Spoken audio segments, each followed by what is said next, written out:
Welcome to our channel. If you need to cancel a hotel reservation made through booking.com, follow these step-by-step instructions to ensure the cancellation is processed correctly and understand any potential charges. Step 1. Open your web browser and go to the booking.com website. Log in with your account credentials. Step 2.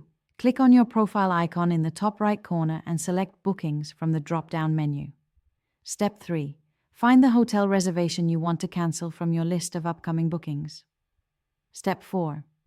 Click on the reservation to view its details, including the cancellation policy and deadline. Step 5. Review the cancellation policy carefully to understand if there will be any cancellation fees or if you can get a full refund. Step 6. Click the Cancel Booking button if you decide to proceed with the cancellation. Step 7. Follow the on-screen prompts to confirm the cancellation. Booking.com may ask you to provide a reason for canceling.